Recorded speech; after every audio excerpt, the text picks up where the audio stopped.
One day, Edward was in the shed where he lived with the other engines. They were all bigger than Edward and boasted about it. "The driver won't choose you again," said Gordon. "He wants strong engines like us." But the driver and fireman felt sorry for Edward. "Would you like to come out today?" "Oh, yes, please," said Edward. So they lit his fire, made lots of steam, and Edward puffed away. The other engines were very cross at being left behind.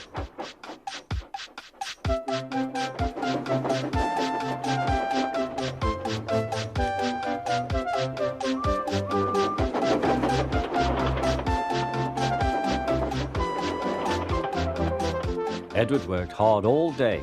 The coaches thought he was very kind, and the driver was very pleased.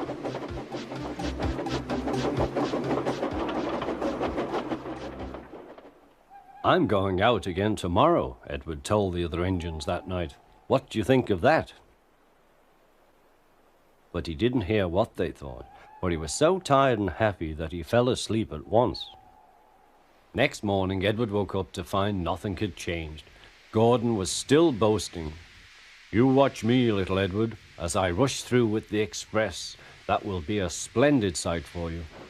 Goodbye, little Edward. Look out for me this afternoon."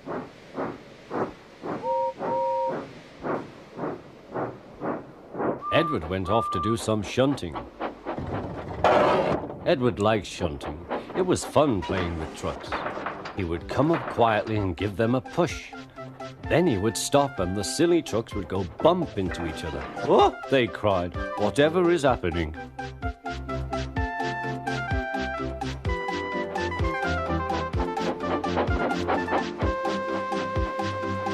Edward played till there were no more trucks. Then he stopped to rest. Presently he heard a whistle. Gordon was very cross. Instead of nice shining coaches, he was pulling a lot of very dirty trucks. "A goods train, a goods train, a goods train," he grumbled. "The shame of it, the shame of it, oh, the shame of it." Edward laughed and went to find some more trucks. Then there was trouble. "Gordon can't get up the hill," the porter called to Edward's driver. "Will you take Edward and push him, please?" They found Gordon halfway up and very cross. His driver and fireman were talking to him severely. "You're not trying." "I can't do it," said Gordon. "The noisy trucks hold an engine back so." Edward's driver came up. "We've come to push." "No use at all," said Gordon. "You wait and see," replied Edward's driver. They brought the train back to the bottom of the hill.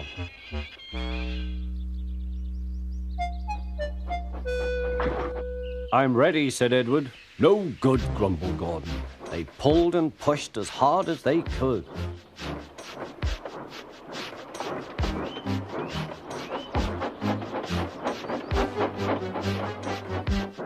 "I can't do it, I can't do it, I can't do it," puffed Gordon. "I will do it, I will do it, I will do it," puffed Edward. Edward pushed and puffed and puffed and pushed as hard as ever he could. And almost before he realized it, Gordon found himself at the top of the hill. "I've done it, I've done it, I've done it," he said proudly. He forgot all about Edward and didn't wait to say thank you. Edward was left out of breath and far behind. He ran on to the next station, and there he found that the driver and fireman were very pleased with him. The fireman gave him a nice long drink, and the driver said, "I'll get out my paint tomorrow and give you a beautiful coat of blue with red stripes. Then you'll be the smartest engine in the shed."